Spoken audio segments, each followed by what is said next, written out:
সুপ্রিয় দর্শক, আপনাদের ভালোবাসায় আসলাম এক অসহায় মেয়ের কাছে। আমরা শুনবো তার জীবন কাহিনী। আসসালামু আলাইকুম। ওয়ালাইকুম আসসালাম। হ্যাঁ আপু, কেমন আছো? এই তো আলহামদুলিল্লাহ ভালো আছি। আপনারা কেমন আছেন? আল্লাহ তালা খুব ভালো আছে। যাই হোক, তোমার বাড়ি কাশীনাথপুর না? হ্যাঁ, এটা পাবনা পাবনার ভিতরে কাশীনাথপুর। পড়ছে। হ্যাঁ, ছোটবেলা থেকে তো তুমি এই এলাকায় বড় হয়েছো বা এখানে তোমার জন্মস্থান। হ্যাঁ। এখন আমাদের ক্যামেরার সামনে আসলে বিয়ে সাজার জন্য, এরপর তো কি তুমি কোনো সারা পেয়েছো? কোনো ভাই তোমাকে ভালোবাসার প্রস্তাব দিছে? না, এখনো সারা পাওনি? আচ্ছা, এটা কি আমাদের দায়ী করো না তোমার কপালকে দায়ী করো? আমার কপাল কি? তোমার কপালকে দায়ী করো, এমনটা কেন? এমনটা মানে আমার মা-বাবা নাই। এই জন্য ইতিম দিয়ে আমার দুনিয়া তো আমার ইতিমই মনে হয়, সব প্রতিনিয়ত ইতিমই মনে হয় না, কেউ সারা দিল না। না। আচ্ছা, এলাকার কোনো ভাই বেরাদের তোমাকে বিয়ে করতে চায় না? তোমার চেহারা অনেক সুন্দর, ভদ্র একটা মেয়ে তুমি। চাইলে কি হবে? যৌতুক চাই অনেক, মানে বড়লোকের তারা সন্তান। আমি হচ্ছি গরিব ঘরের ও সন্তান। মানে 2-3 লক্ষ টাকা যৌতুক চায়? হ্যাঁ। তাহলে তো অনেক টাকা, এরকম ব্যয়বহুল টাকা তো তোমাদের নেই না? না, শুধু বাড়ি ভিটে আছে নাকি তোমার চড়াতে কোনো জায়গা জমি আছে? বাড়ি ভিটা আছে। শুধু বাড়ি ভিটে আছে? ও আচ্ছা, কোনো প্রবাসী ভাই যদি তোমার বাড়িতে তোমাকে নিয়ে থাকতে চান তাহলে কি থাকতে পারবে? হ্যাঁ, পারবো। ওরকম পারবে, দাদিকে নিয়ে তোমাকে নিয়ে করে জোরে খাইতে পারবে না? হ্যাঁ, তাহলে তো আলহামদুলিল্লাহ। তো যাই হোক, তুমি কোথাও ঘুরতে গেলে বা কোনো বিয়ের অনুষ্ঠানে গেলে কেউ তোমাকে বিয়ের প্রস্তাব দেয় না? দেয় অবশ্যই। কিন্তু এরকম মানে টাকা পয়সার জন্য আর কি ও, না করে দিই। তো তুমি তোমাকে প্রেমের প্রস্তাব দেয় না? প্রেম করতে পারো না? প্রেম করার আমার সামর্থ্য নাই মানে তাদের সাথে।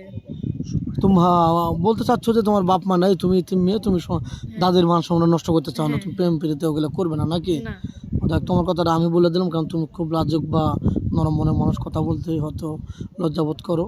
তো মেয়েটা খুবই ভালো, নামাজ কালাম পড়ে। তুমি তো মুসলমান না? হ্যাঁ, নামাজ কালাম তো পড়া হয়, হ্যাঁ অবশ্যই। রোজা রাখো তো না? হ্যাঁ। রোজা আসলে যাই হোক, তোমার শ্বশুর শাশুড়ি থাকে, তোমাকে প্রবাসী কোনো ভাই বিয়ে করে শ্বশুর শাশুড়ির দায়িত্ব তোমার উপর পড়ে যায় বা তোমার উপর ভালোবাসায় রেখে যায়, হ্যাঁ। ওই ভালোবাসাতে আগলে রাখবে নাকি তাদেরকে কষ্ট দেবে, ওজোর পানি তুলে দেবে না, তাদেরকে ভালোবাসার আগলে খেতে দেবে না? রাখবো। এরকম কিছু করবে না তো? কোনো খারাপ রিয়েক্ট করবে না? না, খারাপ সত্যি বলছো ব্যবহার তো? করবো না। হ্যাঁ, সত্যি বলছি। তাহলে কিন্তু শাস্তি দেবো, আমাদের মান সম্মান নিয়ে খেলা করলে কিন্তু পরবর্তী শাস্তি হবে। হ্যাঁ, ঠিক আছে? হ্যাঁ, যাক, আমরা তোমাকে ভালো কিছু করে দেওয়ার চেষ্টা করব, কিন্তু উসিলা হলো আমরা, কিন্তু দেবে হলো আল্লাহ। ঠিক আছে? আমরা হলো মাত্র উসিলা, তোমার জন্য কিছু করে দেবো। আসলে তোমাকে দেখলে খুবই মায়া লাগে। তো যাই হোক, কোনো প্রবাসী যদি দাঁড়িয়ে থাকে তার সাথে তো বিয়ে শাদী করবে না, হ্যাঁ করবো। কোনো সমস্যা নেই। না, সমস্যা তো বাংলাদেশের 64 জেলা কোন জেলাটা ভালো লাগে তোমার? কোন জায়গায় বিয়ে বসতে চাও? না যেখানে কপালে হয়? যেখানে কপালে আল্লাহর মতো। তোমার কোনো বাধা বিঘ্ন নাই? না, ও, সত্যি বলছো না? হ্যাঁ সত্যি বলছি। স্বামীকে কি আদর করতে পারবে? হ্যাঁ, আচ্ছা, যাই হোক, বিয়ের পরে স্বামীকে কি বলে ডাকবে?